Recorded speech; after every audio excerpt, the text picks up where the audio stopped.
Hi everyone. Today I'm going to be introducing Neal Cobb. He's our co-founder of EquityX, and he's into the business development side. Hi Neal, welcome. Hey, appreciate it, Luis. Looking forward to chatting on EquityX and what we have here today. Perfect, man. Neal, could you please share a little bit about your background and what motivated you to get involved into EquityX? Yeah, it's kind of a diverse background. I originally started off as a doctor here in Texas, had my own clinic, very successful, ran that for 4 or 5 years, but really quickly noticed that I just loved business in general, and I was kind of getting capped out on just seeing patients and trading essentially time for services, and so what I ended up doing was starting building companies on the side where I built distribution companies and e-commerce companies and different things like that, and ended up building a technology company back in 2018 called Skipcart, and it took off. We ended up scaling up with Walmart and launched into 35 states within the first year. We were venture capital backed. COVID hit, and as you know, delivery just went through the roof, and so we definitely timed it well. But ended up exiting the end of 2021 to 7-Eleven, and they purchased Skipcart, helped them vertically integrate the whole entire technology stack, and really help fulfill kind of the vision that 7-Eleven had for utilizing Skipcart. But after the acquisition, it was really of what do I want to build next? What do I want to go into next? That not only just makes a lot of money and builds a big company, but what can I do that makes it an impact on society, on people, right? And my previous co-founder Ben Jones came to me with this idea for EquityX, where his father as well as my father are both business owners. They've owned their businesses for 30 plus years, and his father actually transitioned and sold his business to his brothers a couple years back, but his brothers the didn't have the vision behind the drilling business that his father built for the last 30 years. They didn't have the grit to go and continue it on and continue that legacy. And within a year or two, the business essentially went under. And so a legacy business that had been around for 30 plus years, that was a staple in their community, was now gone. And seeing that, it's not only just the legacy of the seller, but it's the customers that are now impacted as well, and the clients that are impacted that no longer have access to that business, as well as the employees that essentially become part of the family. You build out this company, and you could have generations of individuals and families coming through a business, and when something like that is lost, it's very impactful across the board, especially on certain economies. And so he saw this firsthand and brought me this idea of private equity as a whole. It's a great concept. It comes in, and it gives an exit for business owners, but sometimes private equities, it cares more about dollars and cents. It cares more about profitability than it does about the legacy of a business and about the employees. And so with EquityX, what I really loved and grabbed onto, that I saw the impact that it could drive in both local and global economies, was over 60% of small businesses don't have a succession plan. And so you have this large amount of businesses that are now, in the next decade, essentially your baby boomer population owns majority of businesses, and they don't have a great exit strategy. And the exit strategies that they do have, whether it's second generation, which I believe over 70% of second generations companies fail within the first couple of years, because the second generation just doesn't have the same vision that their father or mother had. And then these companies, they can get bought, but then if the company gets gutted and the employees are lost, and the legacies change and the name of the business changes, sometimes at the end of the day, sellers don't care just about the money. They care about the people, and they care about their company that they built. It's like their child, right? It's like second child, and it's like a baby to them. And so to lose that is very impactful. And with EquityX, our vision is to come in here, purchase companies that are 10-year-old businesses that are very successful, have good profit margins, have management in place where they have good structure. But it's about getting these businesses that are legacy businesses and keeping them going on for the next 20 plus years. It's not a short-term strategy. It's not a 4 or 5 year flip kind of strategy. It's a 20 plus year hold where we want to keep the business, we want to keep the name, we want to embrace the culture and continue to help it flourish. And at the same time, we actually give employees back stock over time through vesting, where as the company continues to flourish and profit, they can purchase back stock from EquityX, where it becomes an employee owned company over time, where there's shared interest of the employees to really care about driving the business forward. And we see a lot of value in that. That's great to hear, and thank you for answering so many questions in that step, man. It's enlightening to see, not only the responses that you give, but the attitude that you put into what we're doing with EquityX, because I totally agree in terms of purpose. Um, I would like to get into the point, and actually, you are the head of business development. Could you please describe which is the deal of interest that we are looking for, defining that criteria and the process that we use to acquire businesses, please? Yeah. So, when we're looking at businesses, there's a couple hard criteria that we have in place where, um, as we're looking at the businesses, we want to make sure that a business is at least 10 years old. So part of the reasoning behind having a 10 plus year old business is it's established, it's made itself and its name in the market, and it's proven through time that it's a business that withstands ups and downs of an economy. So it's not in a hyper growth phase necessarily, but it's consistent. Another key factor that's a little bit different than some of the private equities or the search funds of the world. We go with a 15+% profit margin. And so as we're looking at profits, we want to make sure that as we do employee ownership, we're giving part of the company away. And yes, it's a long-term hold strategy, so it allows us to go a little bit lower margin businesses. We still need to make sure they're profitable and they're consistently profitable year over year.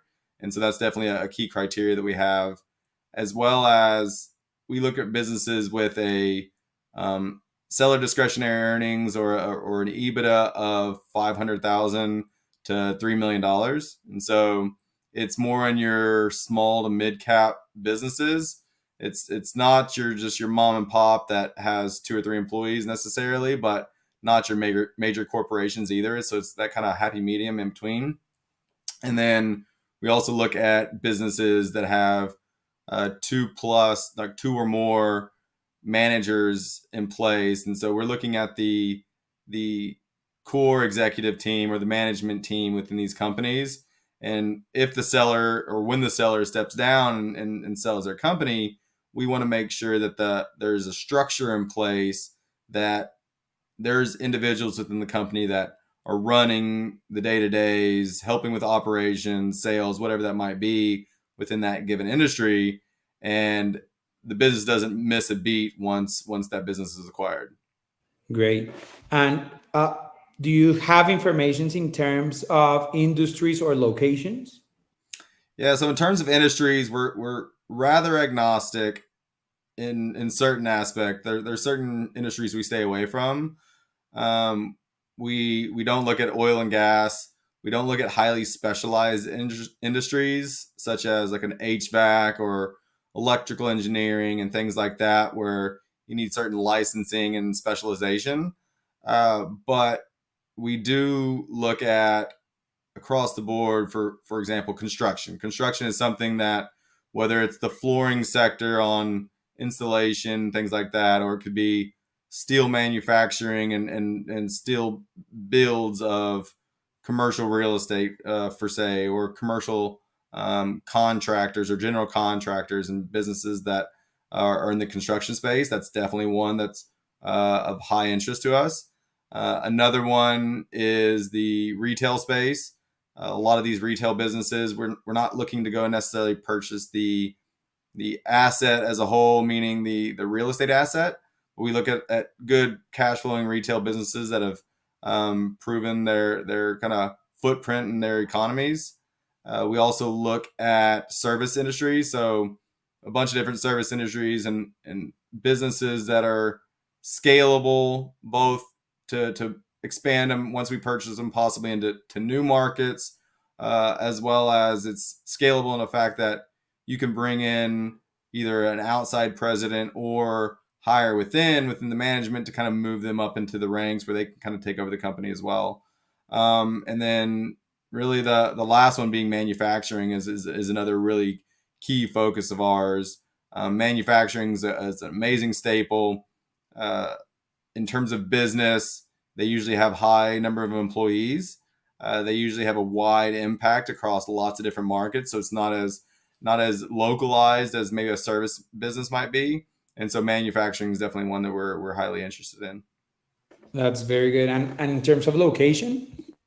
So in terms of location, we look across the United States. But in saying that, we're not looking at any city in every city in the United States. We have a database that we've built up of essentially growth markets. And so as we look at different regions, it's not state specific, but it is growth specific. So we're looking at cities and counties and areas that have good median income.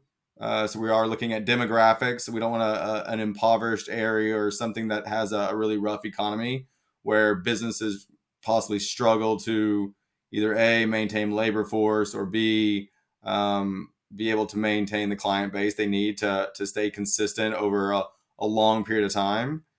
We look at growth economies that are showing growth in terms of population growth and economy growth, because if the economy and the population is growing there, your business might be a $2 million business this year, but it might be a $4 million business in 4 years as that economy in that area keeps growing. And so it's not specific in terms of region. We look across the United States, but we really do look at certain markets as being prime for us because of the potential for growth. Great. And talking about the acquisition criteria and the companies that we're looking for, I would like to understand which is our process in terms of from the moment that we get in with a broker and the broker sends the information, what happens in the following steps, which is the process that we are going through. So yeah, we reach out to a broker, end up usually we see teasers online. We're looking on marketplaces and we're looking on brokerage sites, and we sign the NDA. They send across a SIM typically, and so a SIM is essentially a document that has all the company information that's needed. So in terms of stuff that we need to properly analyze a company, we need to understand the revenues over the last 3 years of the company. Need to be able to understand the profit margins, and so being able to see their seller discretionary earnings or their EBITDA over the last 3 years. Also understand within the company, like what is the growth potential of that company? What is also some possible hurdles within that company that either they're currently seeing or that could be in the future because of the industry as a whole. Also along those lines of the business is, what does the market that they're in currently look like? What does their client base look like? Client concentration is definitely a piece that we dive into, because we don't want to be purchasing a company that's too heavy on a specific client concentration where they're 60% of their business is one client, and if that one client leaves, essentially that business is at jeopardy of failing. And so client concentrations in that kind of document, along with your balance sheets. And so it's understanding your assets, as well as your liabilities and different loans or liabilities that you have outstanding. And so seeing the health of the company and the financial status and the market opportunity in a company is typically what we receive in that sim. And then our team will go, we pass it through our investment committee. So we have a team that gets all the documentation from brokers, puts it all together in a really clean format where we can all come together and analyze the company and say, okay, looking at all these different factors that I just described, is this a company we are interested in learning more about and kind of diving deeper into? And if it is, what we do is we set up a call with the broker, kind of let them know a little bit about EquityX and our model, as well as possibly some other details in the business or seller expectations or seller kind of goals on their acquisition. And if everything aligns from there, what we do is we set up a call with the seller, and simultaneously, as we're kind of doing that, is our team's working on a valuation of the company. And so we once we get to that point, our team's really diving into the numbers even more. We might request certain documentation depending on the company and the health of it, and we start trying to come up with a valuation and essentially what we believe that business is worth to EquityX. And then we get on a call with the seller. We really get introduced, and again, it's not just about money. We believe that business is about relationships, and we want to go and get in a relationship and into a business that we believe in the owner and the seller and what they've built, as well as the culture and the employee base that they have. And if all of that aligns and they love the vision of what we are bringing to the table, and both parties kind of agree to go forward from there, we present either an IOI or an LOI, where a letter of interest, where we're essentially saying, hey, here's what we believe the value of this business is, and some of the different structure within that on how we'd like to acquire that business. Perfect.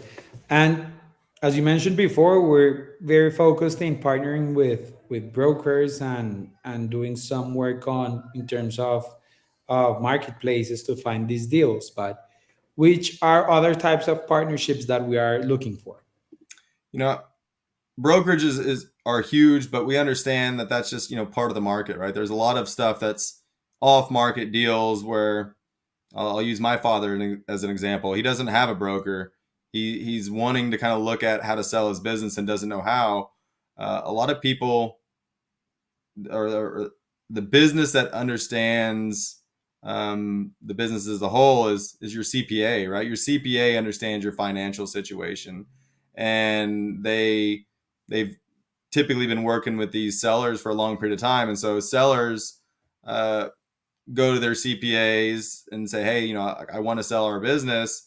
How should I start kind of preparing it? And their CPA can start helping them build and get ready for an acquisition. And so we see CPAs as a really good resource that we have been working with, and build out actually a referral program with CPAs where these CPAs are the first line for these sellers, where they hear that they want to sell the business. The CPAs understand the health and the wellness of that business, and what's the potential of it. And so building these partnerships with CPAs, we find is really crucial in kind of getting to businesses and helping these sellers that might not know how to structure everything to get their business sold. Perfect. Um, I have another questions in terms of how maintaining these companies and their legacy through employee ownership stands for. And I would like to you to give us an advice in terms of why is it important to maintain the legacy for EquityX, and how does that impact communities?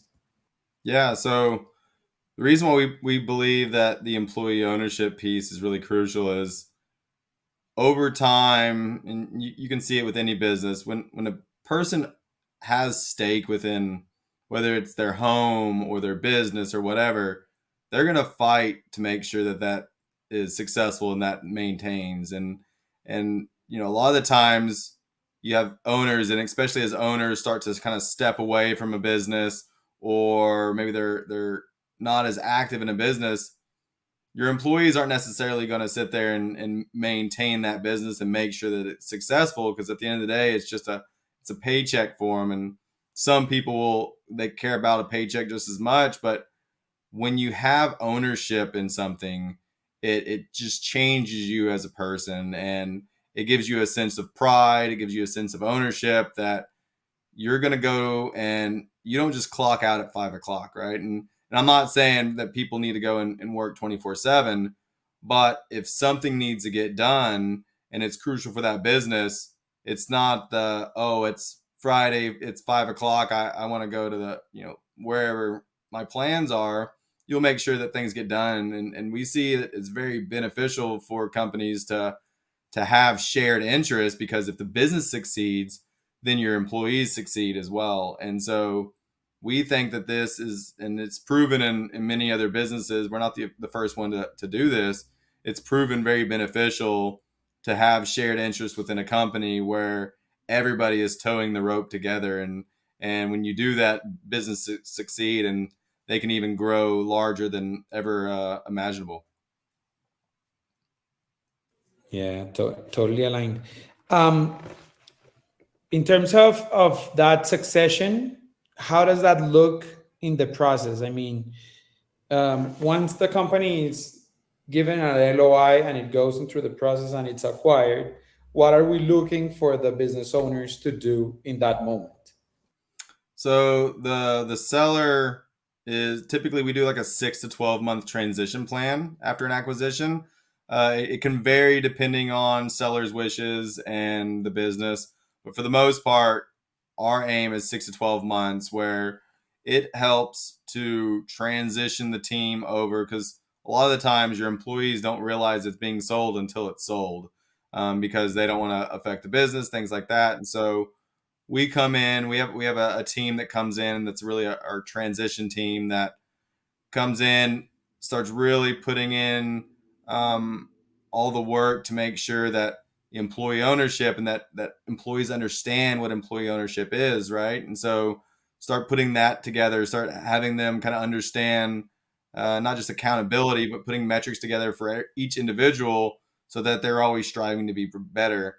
But in terms of more of the seller side, like you were saying, we will be putting in a president, whether it's promoting from within or bringing somebody in that's an industry expert into that company. The seller will be working alongside whoever is going to be the incoming president, and really help grooming them. And again, it varies depending on industry, but understanding the day-to-day operations and work that the seller does, we want to make sure in that 6 to 12 months that once they step away, nothing changes, right? The relationships that they have, whether it's with contractors or suppliers or whatever that might be, those are maintained. That relationship is built and secured, and contracts and other business interests are taken care of, so that when they move on, and all the processes that are in place when they move on, it never misses a beat, and the business continues to keep thriving. Perfect. Thank you, Neil, for this conversation. I think it has been enlightening to show not only our process but the importance of employee ownership in this conversation. Do you have anything else you want to add to share with our audience? You know, one thing that we didn't go through is we talked about the CPA piece, but the referral program is something that I'd like to chat on. And so we have a referral program with these CPAs, and how that looks is we have a certain fee that we give CPAs whenever they come to us with a business lead. And so it's essentially, as long as it meets the hard criteria that we kind of give, they give us a warm introduction to the seller. We get introduced to the seller. We hop on a call with them, explain kind of what EquityX is, and if everything aligns, we give them a list of kind of information that we need to kind of move forward to really be able to value the company and evaluate the company. and we help them along that path, especially if they don't have representation or they don't have the structure in place. We can help them understand and where to find some of this information. And once we get through that whole process, and if everything aligns and we have an LOI signed, we actually give a fee to that CPA, essentially a referral fee for getting us this lead, and a lead that's a very viable one that we have aligned interest in. And then once it closes, we actually have an additional fee that is that we give upon sale. And so essentially, we're not just asking the CPAs to sit there and hand stuff over. We're not telling them to do a ton of extra work, but all we're asking is, you have clients, you care about these individuals, and you care about their businesses, and they're looking to sell. And we just ask that we get introduced. And if it ends up turning into a fruitful relationship, and it ends up going to sell, then you should get paid for bringing that type of opportunity to us. And we see this not just as a one-time transaction, but we're looking at building this framework and this infrastructure across the board, across CPAs. And so we have this program that if a CPA really likes what we have, they like our model, and working with us, they can go and tell their friends, right? They can sign their friends up. And when they go and sign their friends up, it's essentially like that's part of their team, right? And you can continue to keep building within your team of, maybe they go to conferences and they hear about us, right? And they start telling their friends about, hey, have you worked with EquityX before? And it's kind of like your multi-level marketing, but they're not having to buy into anything. They're not having to sit there and pay us to be a part of our program. They're not buying any of our stuff, but rather they have clients that they want to take care of. If they send them our way, that they get taken care of as well. And so we see it as a really mutually beneficial relationship. And I think that's a core thing that is really helping drive EquityX forward, and something that I really want to kind of bring up. And what do the CPAs need to do in order for them to participate into this process? So we like to get on calls, really just to get introduced, but there's actually a landing page that we have, and so they can fill out their information, they can sign up to be a part of this program, and then we have an intro call, kind of figure out what they do, where they kind of specialize in, what areas they're in, make sure it's an area of interest, and then they also understand our criterias, and then once that's there, then they can start sending stuff across and start building this network, or sending across referrals to EquityX. Oh, Neil, so it has been a pleasure to talk to you. Thank you for this conversation, and I will look forward to host you in another session. Thank you for all this information you have given us. Yeah, appreciate it, Luis.